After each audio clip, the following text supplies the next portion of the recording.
against divine law. Divine law. Okay. All right. Anybody else? You got another definition? All right. So I want to talk about this tonight because the issue is, and I think people don't think about things in this sort. You gotta always think about the innocent minds of children. And to show you how innocent-minded children are,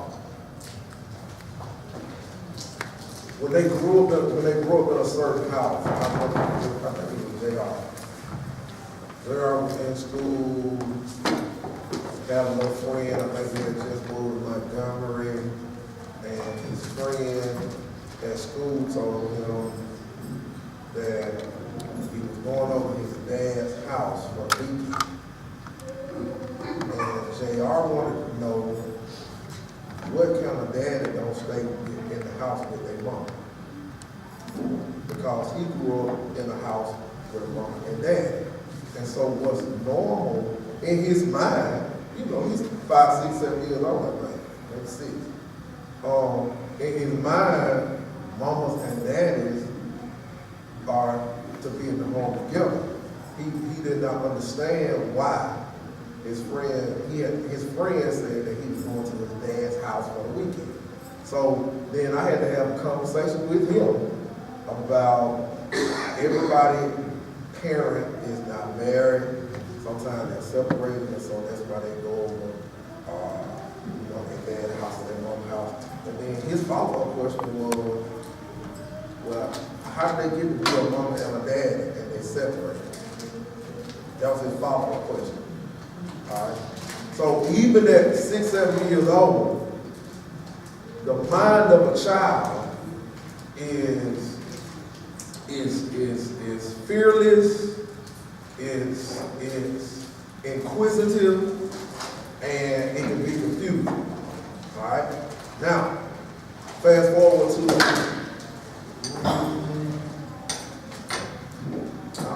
I don't know how it was. It might have been 10. Same thing happened, different school, different city. And one of his friends told him that he had 2 dads. And he wanted to know,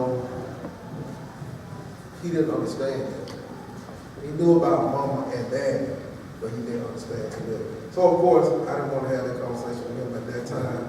So I kind of deterred that like I didn't hear him, because I just didn't think that it was appropriate for me to have a conversation with him at that time. And so I said all that, and I gave these examples for us to open our minds to understand that there are some things that we subject children to that they don't even, that we don't think about them in our actions. Case in point, we have, my wife and I have very dear, they actually were cousins, but they were raised as a niece and nephew, that their mom is white and their dad is Karen's uncle. And, it's the most amazing thing to me because they got the same mom and dad, and one of them took one side more than they took the other side. One of them act like us, and then one of them act like his. And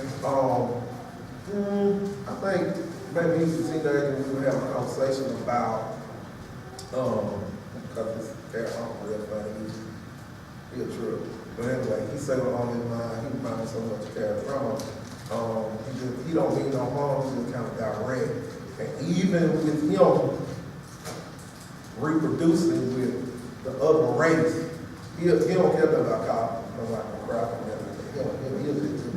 And so there was a conversation that me and her cousin had, because he was torn, because he loved both of his parents, but he wanted to be true not only to this side, but be true to the other side as well. And so we had to have a conversation about how do you do that, about do you love the black folk or do you love the white people? I'm like, no, they your people. I mean, you can't change that. I said, you are who you are. We had that conversation. And I'm not saying anything is wrong with interracial marriage. Please don't think that's what I'm saying. What I'm saying is, because adults don't have a problem with it, I think sometimes we forget that children have another side of the problem that we don't even recognize. And so, back to what we're talking about tonight, marriage and homosexuality. Is it right?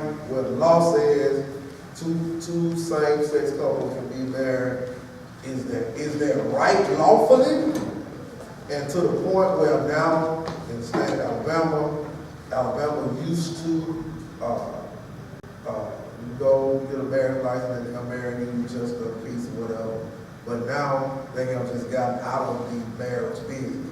Now they leave it up to, you gotta get your own preacher to do that, all that stuff. So, the reason I want to talk about this topic tonight is because I think the church is uncomfortable having conversations about controversial things because we all have people that we love and that are dear to our heart that may be in what we are discussing. And I'm telling you tonight that because I have people in my family, people that's close to me, that's dear to my heart, the Bible ain't gonna change because of my personal feelings. Now, we like to cherry pick the Bible, and we like to pick out what we like, and we like to hone in what we like, and then the other stuff that we don't like, we don't talk about. And so, I want to show you in Romans 12 tonight. Let's go down. There's some things I want to show you. First of all, Paul simply says, present your body as a living sacrifice, holy and acceptable to God, which is your, he says, reasonable service. Some translations say spiritual service, spiritual worship. Verse 2 is the problem. Do not be conformed to this world, but be transformed by what? The renewing of who? Alright, so for Paul to say don't be transformed by the word, but be transformed by the renewing of the mind, that lets us know that the world system is not the same system as God's system. And what we have to do, we have to reprogram ourselves as Christians to understand that the world system is the world system. Now, I tell people all the time, I believe everybody should have a right to do whatever they want to do. This is America. People come to the United States of America because this is a free country. That nobody should be ostracized for their choices that they have made in their life, however they live and whoever they will. I believe that wholeheartedly because I am an American citizen, and as American citizens, we should all be treated equally. I'm with that. But at what point do you draw a line as a Christian to say, okay, yeah, this is the United States of America, but it's just some stuff I'm just not gonna do. It's just some stuff. It was just case in point. When I first tried to be a chaplain, I was on call one night. An infant died at birth. They called me and they said, we want the chaplain to baptize this baby. Now, morally, it probably was the right thing to do because of what the parents were asking.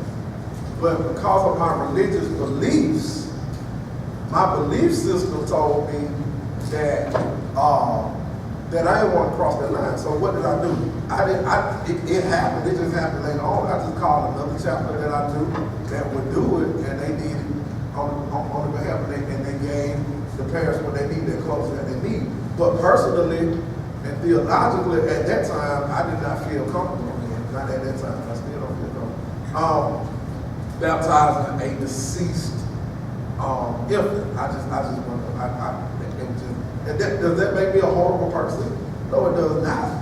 It just makes me a person that say, okay, there's a line that I have, and I'm not willing. Am I making sense? Because y'all make sense. There's a line that I'm not going to cross. And so we need to talk about this because the traditional way of marriage is slowly, in some retrospects, fastly going away. A whole lot of people are choosing, they say, and I hear this all the time, I was watching y'all don't watch this, but I watch Sister Wives. And Sister Wives is a show where, now the reason that I watch this show is because I'm fascinated by the Mormons and their religious beliefs. They have deep-rooted religious belief, and I watch because they know how to get it. They got money and they know how to invest. And so I'm always fascinated at the amount of land that they have and how this one man takes care of 4 wives equally. Like, they actually got a schedule of who house he's going to be in every night. But legally, only one wife has a legal document saying that this is my husband. The other 3 wives are what they call, their marriage is, what they call it, it's like a saint or something, it's some kind of ceremony, but they don't have pay, all right? So this particular episode I was watching last week, the last wife that Cody just married said that her daughter was getting married, not his last wife, next to his last wife. Her son was getting ready to get married, and they sent the marriage certificate, and his wife started crying because she said, you know, it's a shame that we stay in the country, that, you know, the first wife has the legal document, and here I am, I'm happily married, and I'm all into my sister's wife, and because this law that's on the book says that you can't be married to more than one person at a time, I cannot legally have this piece of paper. And she began to weep. And I looked at that and I said, well, wow, when I was getting this together, and I said, I want to discuss this with you guys because, I mean, if we are the United States of America, the land of the free and the home of the brave, if people choose to live that way, who are we? I'm talking about the United States of America. I'm not talking about your religion. I'm not talking about your denomination. But I'm saying, as individuals that are U.S. citizens that have, if you're a U.S. citizen, you got a Social Security card. Just for you know. All right. So as a U.S. citizen, but everybody don't have Social Security cards. All right. One of the things that y'all don't understand, or a lot of people don't understand about Trump is what President Obama did with the birthright is President Obama sealed a deal where if I was a foreigner and me and Karen conceived in this country, then my son is automatically a citizen, and that way y'all can't separate me and my son. Well, Trump saying that ain't right. Trump is saying we're going to adopt the son, but y'all got to get. But anyway, that's neither here nor there. So my thing is, where does the line draw from having civil rights opposed to having Christianity? Because don't we holler about church and state? Don't we holler about church and state? And so even though I don't believe in plural marriage, that's not my belief, because I can barely take care of one.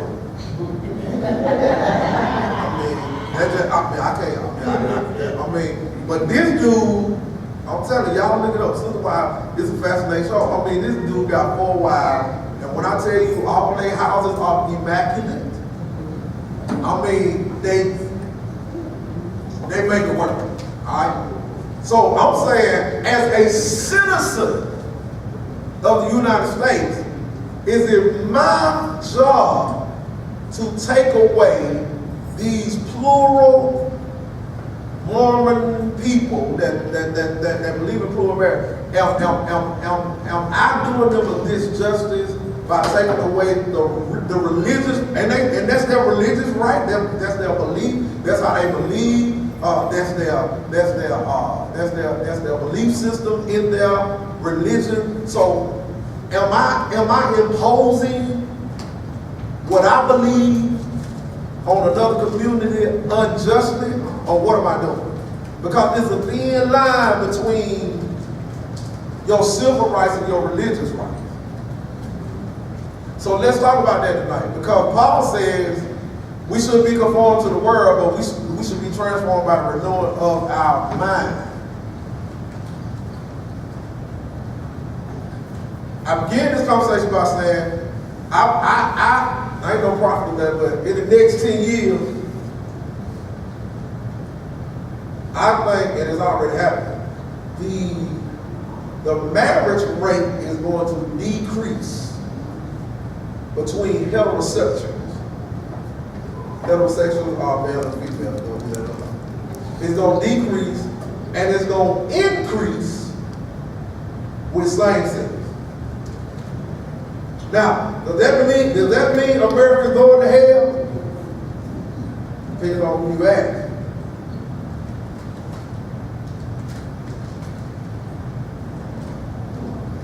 Why y'all do that? I mean, it's a touchy subject, but it has to be talked about, and we have to talk about it as believers, because you got to know what you believe, and you got to know what your line is. Now, your line may not be what my line is. But we all got a line, and you can't be afraid to stand up for your line, because TLC is the same network that gave us 17 and counting. The conservative dirters. Now they took it all called Joshua molested his sisters, but now they call it count on. And so now all the children grown, and now they have children. Now they still on TV, they still conservative Republicans, but on the same network, you got almost, I think I looked at the ratings a couple of days ago, Sister Wives is number 2 on TLC. Now y'all gonna go Google it and look at it. And I mean, this is a great show. One second. So let's talk. I've been talking 15 minutes. Have I shocked y'all? Have I put something on your mind to help you understand that, hey, this is what we got to understand about the United States of America. That it's not my job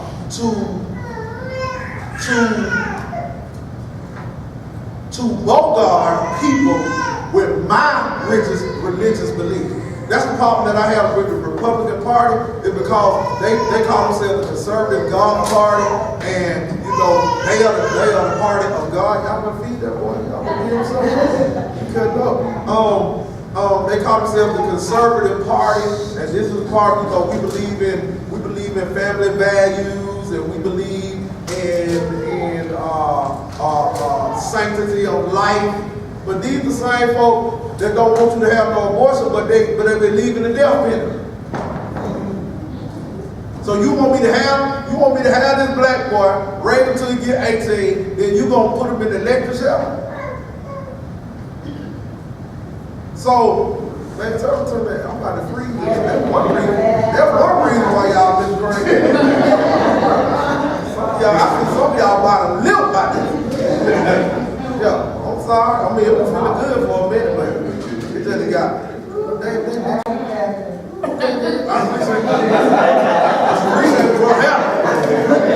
So let's talk. We have to have a real conversation about this, because this is what the church is afraid to address. And so what these people are saying is, we're no different than y'all. We love children just like y'all love children. What's different than our love and your love? And so they're saying, we want rights. We want to be recognized. We want to be accepted. And everybody's saying, well, no, we don't need to do that. This is a God. This is a Christian nation. Newsflash, it is not a Christian nation.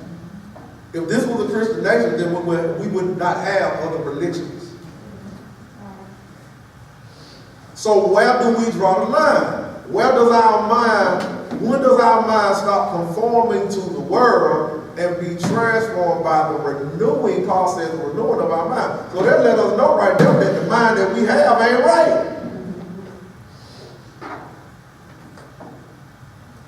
When we get to the point where we look in that mirror and see that this person is different, we're different. Right. And when we get to the point where we realize that our differences is a normal to us, but it may not be a normal to someone else. Right. And just like we deal with children every day, when this child comes and they feel like they can say, cut up and do all these things, that's normal if he's allowed to do that at home. And when he gets to school, there are different rules. Well, with us, our lifestyle has been going there, that's how we've been raised to believe in. Right. And when somebody else comes in, it upsets the apple cart when they don't do it the way we do it. However, this is different. They look at us as the outcast, So when we get to the point where we can have our own personal relationships and say, I know what I believe. I can't judge you based on what you believe. I can accept and embrace you, but I don't accept that. I mean, it's just like when we look at homosexual people. I mean, I don't have that homophobic, response because I have some friends who are. That doesn't make me love them any different. That, certain things you don't do. But if you would go to your belief on sexuality, on me, that's when it's a problem. Okay, I'm glad you said it. And I think that is where the church is uncomfortable. When you basically put it in my face and make me, it is what it is. Folks don't have to tell you. But what I'm getting to is, at what point are we allowing our personal prejudices keep us from loving all people? Because I know some people say, I don't want homosexuals around me. I don't want them around my children. I'm not that extreme. I think it goes to the point too that, you all want rights, this, that, and the other, whatever lifestyle that you choose. Yeah. But what about my right not to have to have it shoved down my throat? Or what about my right for my child not to be exposed to something that I'm not ready to have that conversation with them yet? I have rights too, but it's almost to the point where if you don't have, if you're not of the Rainbow Coalition, then our rights don't matter anymore because we're saying we don't necessarily want to. I want to see it on TV all the time, and just about every show you turn on. It's right there in your face. Well, I don't want to see that. But you know why? Because if you do your history, if you do your research, most of the people that's writing and producing and creating are a part of the LGBTQ community. Either openly or not. I'm just gonna put that, however y'all, some of these movies y'all go see, they know that if you really knew who they really were, you would quit on. That's all I'm gonna say about that. Alright? So Tanika said, well, okay, what about my rights? Then they can turn around and say, what about their rights? Because this is not the United States of church. Yeah. But it ain't even about the church for me. But a lot of people are making it about the church. Yeah. And let's just be honest. We black, we Baptist, well, Christian. Right? We black Christians.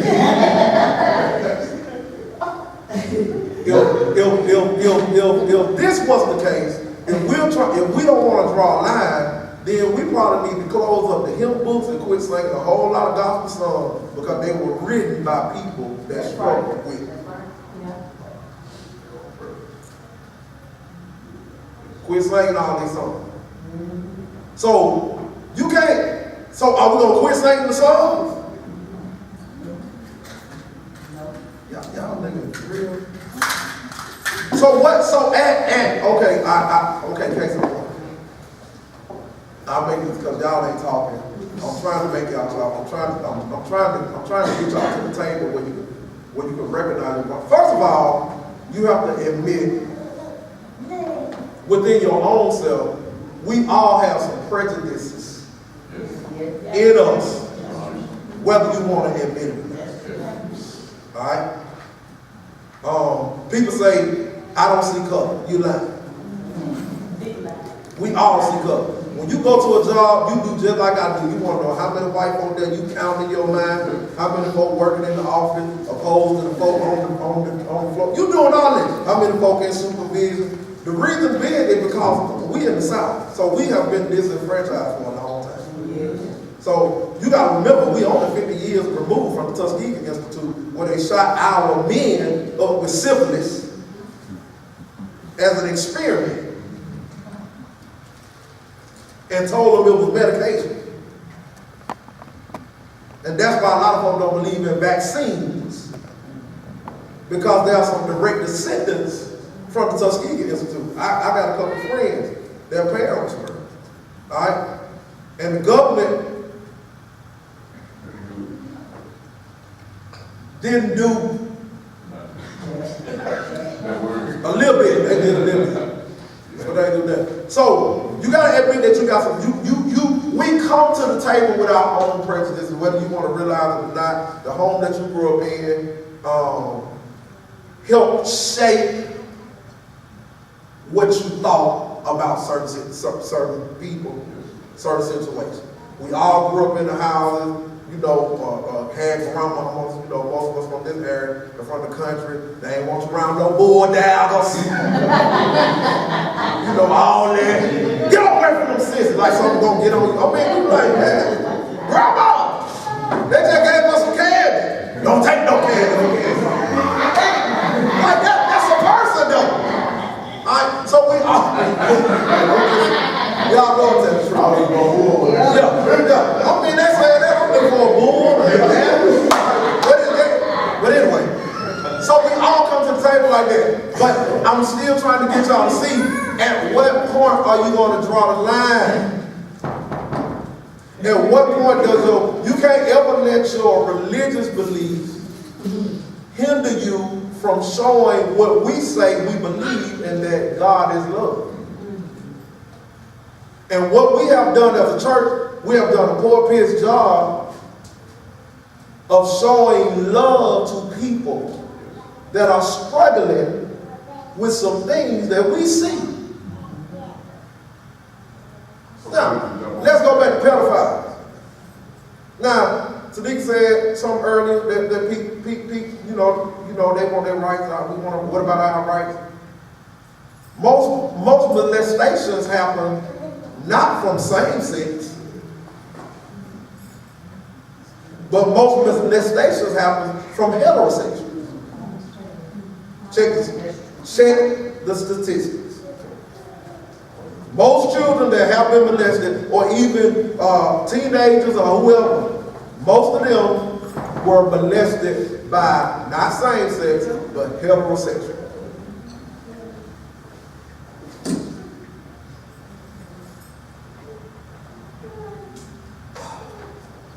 So I'm glad you need a psychologist. Psychiatrist, someone who needs medication to help. So let's stop. So get to the other point too, like get to the point of saying of using the biblical scripture. yeah, Judge you not lest you be judged by the same measure. right, Well, like you said, a lot of times we judge what we see, exactly. but we don't realize some measure of something in us. So we'll judge what we see, but like you said, there's some of us who have stuff that people don't see. But we get to the point where we feel it's almost like a troubled child. I'll tell on everybody else to keep the spotlight on me. Right. And I can judge and put everybody else down so that I don't have to deal with my own insecurities. I will have to look in the mirror at myself and see my imperfections. And when we get to the point where biblically we can say, hey, I'm flawed.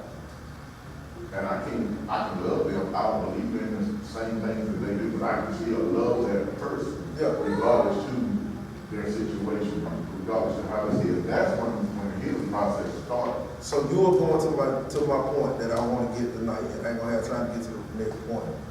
But the first point I want to make is that we gotta have a balance of conviction and compassion.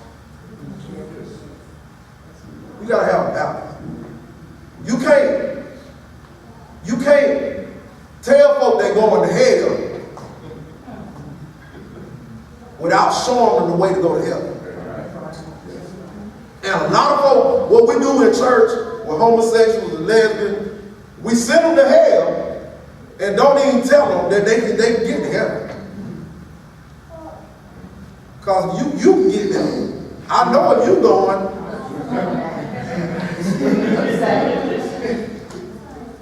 Yes. And so one of the reasons that I'm addicted to chaplaincy is because chaplaincy teaches you not to allow your religious beliefs or your personal beliefs to get in the way of what you need to do for families. I told you, I don't think I told you, I had a same-sex couple that refused the chaplain, that was blatantly didn't want a chaplain, said, we don't want to see no chaplain, we don't like chaplain. And the nurse said, well, the chaplain has to come because he has to do an assessment within 5 days. So he can come do an assessment, but we don't want him. I went and did the assessment. And they both fell in love with him. I was supposed to go see him once a month. They wanted me to come back once a week.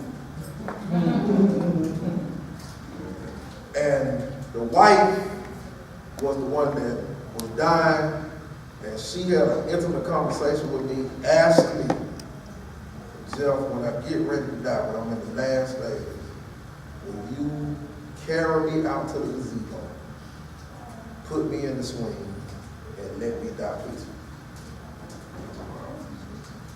And I said, I will. I did it. And she died. And they didn't want nobody else to do the memorial service but me. I did the memorial service in their backyard one evening. And it was about 125 LGBTQ folk there. Packed. And you know what I talked about? I didn't talk about lesbians was going to hell. You know what I talked about? I talked about the love of Christ. I talked about how convicted I was with my heterosexual mind that I couldn't see that the same love I have for my wife, I couldn't see the prejudice in the love that they have for each other. Man, listen, I ain't gonna lie. That probably was the best eulogy I ever did in my life. Them folks were told up, and me, I was too. Because I was willing to balance my conviction with compassion. Now, what if I would have been like these average sanctified filled with the Holy Ghost folk? Oh no, I ain't doing that. I ain't told nobody. No, they going to hell. I believe I would have missed the opportunity to show that community. And I didn't realize how tight they were to that night. And some folk that I didn't know was in the community. Well, now I'm like, oh, okay.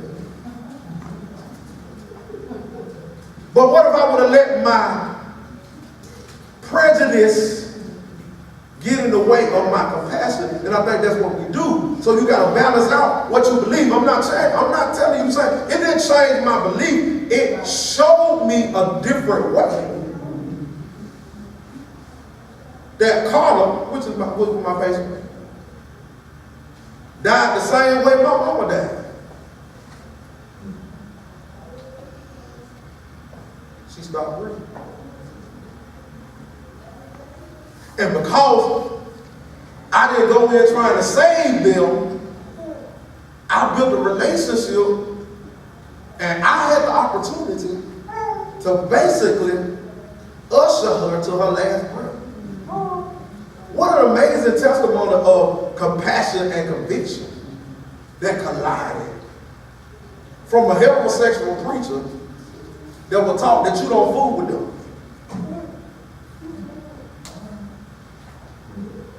And so what I'm trying to get us to do is I'm trying to get us to broaden our horizon and understand that it ain't the plague. Folk around you and you still sinning. They still eating your food. They still coming to your party. Y'all ain't ready for me. So here's what it is.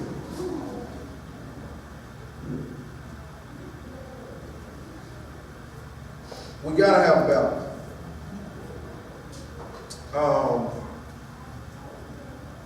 In fact, we really need something more than a balance. We need something radical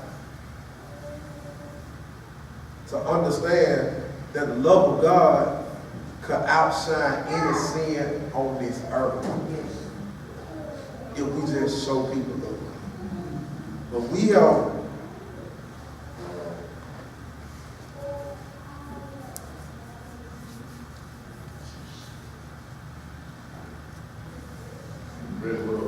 I'm gonna tell you this.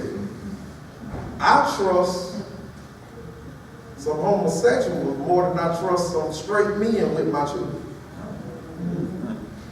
I'm talking about right now today. I can think of 3 or 4 right now that I wouldn't even lose no sleep on. But some straight men, y'all supposed to straight.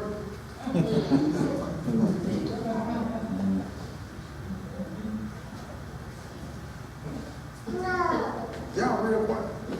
This is interesting and it's fascinating. I wish I could see y'all faces. Because I can tell that you are thinking, and I have put something on your mind that maybe you need to ponder. When we talk about renewing our minds, transformation, transforming our mind. But don't leave here saying, oh, we're not supposed to have no line. I did not say you weren't supposed to have a line. I said you got to have balance with your conviction and your compassion. You can't have your conviction up here and your compassion down here. They got to balance out. So with some stuff, I'm just going to say this. Because of my convictions, there are some things that I get invited to, Kenya, that I'm offended that they invited me to. And the reason that I'm offended is because they know my conviction.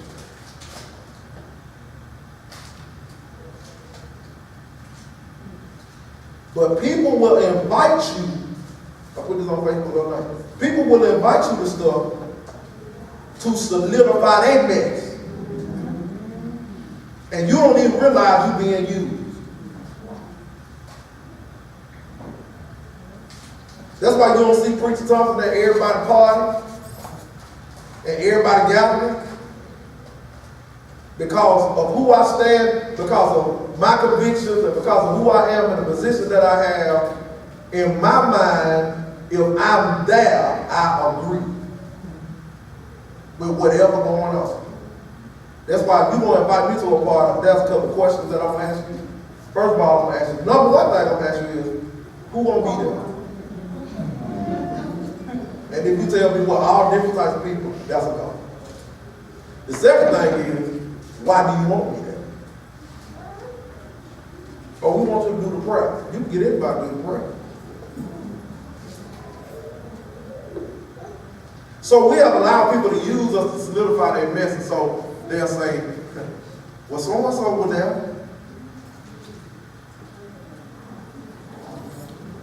Y'all, man, y'all, why y'all thinking like that? They'll say that. In my reception, I was asked to take the pictures down of me and my dad when we did our father-daughter meeting because he was opposing this connection that he shot. What? But that's the action though. My grandma asked me that time. Oh, well, that's it. Grandma. She was like, the folks are talking. I was like, this is still shot. You can't tell what we doing. But see, that goes back to a time, another time and a place and everything. Exactly. That's my dad. He got a red horn. That's her dad. That was her dad. Yeah, that was a father, dad, mom. I mean, that's nothing wrong with that. But that's what me and my wife talk about all the time. That even she has to be careful about what she attends, because the first thing folks say, they'll use her. Or the first lady was down. The first lady doing that to Neil wedding. I didn't come. Watch this. I married Kenya and Jacquees. I didn't attend their reception. Okay, I did. It's fine. I married to Neil and Robert. I didn't attend. I went, showed my face, say hey, and I saw how folks were tensing up, not drinking, and all that kind of stuff. See, you can't tell me that you can't discern when folk don't want you now. If your Holy Ghost can't tell you when folk don't want you, you ain't really got the Holy Ghost. Alright? So I saw folk, going in their bag, they had their shots and stuff, trying to pour it in them. I said, well, let me do this. Let me help you folks. I don't care, call me when y'all get there, when you get there. That means I got nothing against to Neil and Robert, but you got to understand that sometimes your presence is intimidating. And you got to know how to bow out and bow down gracefully and not be offended. It was a wedding, it wasn't church. So if folk had some wine or whatever they had, whatever plate they had, they need to drink. I'm just saying. There is a time and a place for everything. So your conviction and your compassion got to be there. So, but what I'm telling you is, you got to not allow people to use you to solidify something that you know within your own convictions that you don't stand for. I'm done. Case in point, my own niece. A few years ago,